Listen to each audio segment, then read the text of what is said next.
नमस्कार, मी सीमाज किचनमध्ये तुम्हा सर्वांचे खूप खूप स्वागत आहे. मित्रांनो, आज आपण फेस्टिवल स्पेशल रेसिपी चालू करत आहोत. त्यामध्ये सुरुवातीला म्हणजेच रक्षाबंधन आलेलं आहे आणि सणांच्या निमित्ताने आपण काही ना काहीतरी गोड करतच असतो.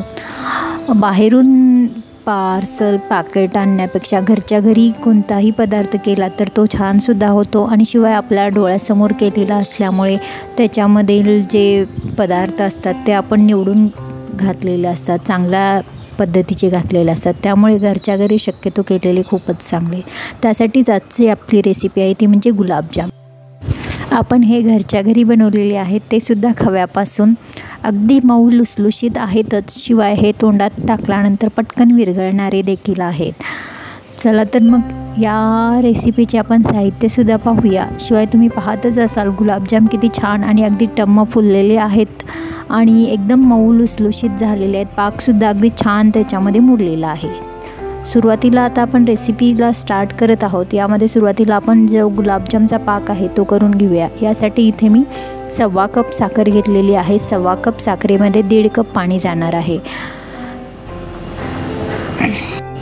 तसे हे मध्यम गोड आहे, तरीसुद्धा जर तुम्हाला अजून थोडेसे फिक्के हवे असतील तर याच्यामध्ये तुम्ही 1.25 कप पाणी घातले तरीसुद्धा चालेल, पण पाक थोडासा घट्ट होणार नाही. हा पाक सुवासिक बनवण्यासाठी इथे आपण केसर इसेन्स आहे त्याचा वापर करणार आहोत. हा एकच थेंब घालून घ्यायचा आहे. जास्त घातलं तर एकदम जास्त स्ट्रॉंग स्मेल येऊ शकतो. जर तुमच्याकडे केसर असेल ते सुद्धा तुम्ही घालू शकता. त्याचबरोबर याच्यामध्ये अजून थोडेसे गुलाबजाम आपले चविष्ट होण्यासाठी इथे मी अर्धा टीस्पून वेलची पूड घालून घेतलेली आहे. आता हा पाक उकळल्यानंतर आपला पाक रेडी झालेला आहे असं समजायचं. एकच उकळी काढायची, याला जास्त प्रमाणात उकळवायचे नाही, नाहीतर एकदम घट्ट असा एकतारी पाक तयार होईल. आता आपला पाक तर रेडी झालेला आहे. आता आपण गुलाबजामसाठी तयारी करूया. इथे मी 200 ग्रॅम मावा घेतलेला आहे. हा फ्रेश मावा आहे, मार्केटमध्ये सहज उपलब्ध असतो किंवा तुम्ही घरच्या घरीसुद्धा दूध आटवून करू शकता. हा पूर्णपणे मळून घ्यायचा आहे सुरुवातीला. त्याचबरोबर आपले गुलाबजाम दाणेदार होण्यासाठी याच्यामध्ये आपण 50 ग्रॅम बारीक रवा घालायचा आहे. 0 नंबरचा रवा म्हणून मार्केटमध्ये मिळतो, तो आपण याच्यामध्ये मिक्स करून घ्यायचा आहे. त्याचबरोबर याच्यामध्ये 3 टेबलस्पून मैदा घालून घेत आहोत आणि अर्धा टीस्पून बेकिंग पावडर आणि 1/4 टीस्पून बेकिंग सोडा. हे सर्व एकत्रितपणे मिक्स करायचं आहे. ज्या पद्धतीने आपण अगदी खसखसून असं हे पीठ मळून घ्यायचं आहे. आपण नानकटाईला वगैरे कसं पीठ मळून घेतो त्या पद्धतीने हा मावा आणि या रव्यामध्ये मिक्स झाला पाहिजे. तशा पद्धतीने हे पीठ मळत असताना यामध्ये दूध टाकायचं आहे. याच्यामध्ये जास्त दूध टाकायचं नाही आहे, कारण ऑलरेडी आपला मावा फ्रेश असल्यामुळे थोडासा ओलसर आहे. त्यामुळे जास्तीत जास्त 2 ते 3 टेबलस्पूनच इथे आपल्याला दूध लागणार आहे. त्यानुसार आपण हे पीठ मळून घ्यायचं आहे आणि 10 ते 15 मिनिट आपण ठेवून द्यायचे. फ्रेश मावा असल्याकारणाने ओलसर आहे आणि त्यामुळे इथे दुधाचा वापर जास्त करायचा नाही आहे. थोडासा गोळा करून बघायचा आहे हातावर. जर गोळा चिरत असेल तर समजायचं की पीठ आपलं अजून तयार झालेलं नाही आहे. अशा पद्धतीने मी थोडा वेळ मळून पाहते आणि बघते. आणि एकसारख्या आकारात जर तुम्हाला गुलाबजाम करायचे असतील तर अशा पद्धतीने वळी करून घ्यायची आणि एक आकारात कापून घ्यायचे. पूर्ण गुलाबजाम आपले एकसारख्या आकारात तयार होतात. मस्त आता गोळे बनत आहेत, पहा किती छान. आता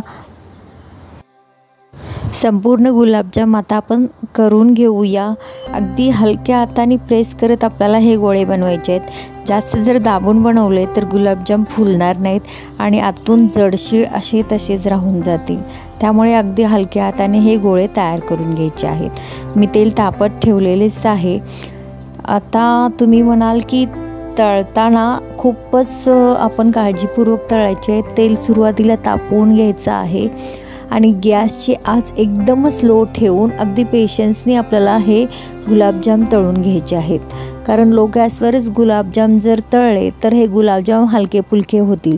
जर तुम्ही मोठ्या गॅसवर तळलात तर गुलाबजाम वरून तर ब्राऊन होतील पण आतून कच्चे तसेच राहतील. आणि जरी तुम्ही तेच गुलाबजाम पाकामध्ये टाकले तर आत कच्चे पीठ लागेल तुम्हाला. त्यामुळे आपल्याला अगदी पेशन्सनी हे अगदी लो गॅसवरच हळूवारपणे तळून घ्यायचे आहेत. म्हणजे जेवढा गुलाबजाम तुमचा तळल्यानंतर हलका होईल तेवढा तो पाकामध्ये पटकन मुरेल सुद्धा आणि एकदम सॉफ्ट असे गुलाबजाम तयार होतील.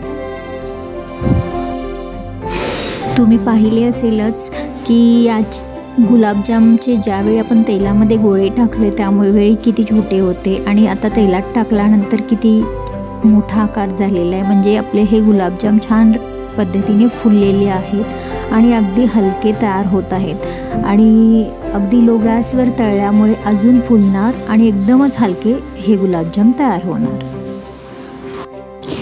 तुम्ही ज्यावेळी पाहिले असेलच की मार्केटमधून ज्यावेळी आपण रेडीमेड गुलाबजामचे पीठ घेऊन येतो त्यावेळी किती एकदमच भुसभुशीत असे असते, त्याला ओलसरपणा असा अजिबातच नसतो.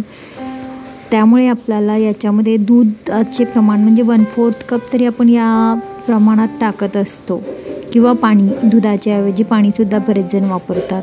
पण ज्यावेळी आपण मावा फ्रेश माव्याने बनवतो त्यावेळी जास्त आपल्याला दुधाची गरज पडत नाही. अशा पद्धतीने हे आपले हलवाई पद्धतीचे गुलाबजाम तयार झालेलेच आहेत. शिवाय तुम्ही सुरुवातीला पाहिलेच आहेत की गुलाबजाम अगदी पाकामध्ये छान मुरलेले आहेत आणि पटकन असे तुटले जातात. त्यामुळेच हे खाल्ल्या अगदी तोंडात टाकल्या पटकन विरघळले जातात. पहा, आपला गुलाबजामचा कलर एकदम गोल्डन ब्राऊन कलर आलेला आहे. अजून थोडा वेळ आपण याच्यामध्ये तेलामध्ये ठेवूया आणि डायरेक्ट आपण हे पाकामध्ये घालून घ्यायचे आहेत. या अजून पाकामध्ये घातल्यावर सुद्धा याचा थोडासा अजून डार्क ब्राऊन कलर तयार होईल, कारण त्याची प्रोसेस चालूच असते तळण्याची. डायरेक्ट पाकात एवढ्यासाठी टाकायचे आहेत कारण हे गरम असतानाच जर आपण पाकात टाकले तर पटकन मुरले जातात पाकामध्ये आणि एकदमच सॉफ्ट तयार होतात. आता ते गुलाबजाम मुरत आहेत तोपर्यंत आपण बाकीचे सर्व गुलाबजाम तळून घेऊयात आणि अशाच पद्धतीने तळून झाल्यानंतर पाकामध्ये घालून घ्यायचे आहेत. तुम्ही माझी ही रेसिपी तर पाहिलीच आहे. तुम्हाला कशी वाटली त्याबद्दल कमेंट करायला तर विसरू नका. पण जर रेसिपी आवडली असेल तर रेसिपीला नक्की लाईक करा, जास्तीत जास्त शेअर करा. तसेच माझ्या चॅनलवर जर नवीन असाल तर चॅनलला सबस्क्राईब करायला विसरू नका आणि बाजूला जे बेल आयकॉन आहे ते प्रेस करायला विसरू नका. त्याने काय होईल, मी ज्या नवीन रेसिपी अपलोड करत असते त्याच्या नोटिफिकेशन्स तुम्हाला मिळतील आणि त्या रेसिपी तुम्ही पटकन पाहाल. पहा, आपले हे गुलाबजाम आता तयार झालेले आहेत. आपण या पाकामध्ये 20 ते 25 मिनटं असेच ठेवून देऊया, म्हणजे मस्त पाकामध्ये हे गुलाबजाम छान मुरले जातील. त्यानंतर सर्व करायला हे गुलाबजाम रेडी असतील. याच्यावरती थोडे आपण पिस्त्याचे काप घालून घेऊया आणि असेच ठेवून देऊया थोडा वेळ. गुलाबजाम रेडी झालेले आहेत. अशाच पद्धतीच्या नवीन रेसिपीज पाहण्यासाठी सीमाज किचनला नक्की भेट द्या. त्याचबरोबर आपण पुन्हा भेटूया अशाच नवीन रेसिपीसोबत. तोपर्यंत स्वस्त खा, मस्त राहा, नेहमीच आनंदी राहा. रेसिपी पाहिल्याबद्दल आभार. धन्यवाद.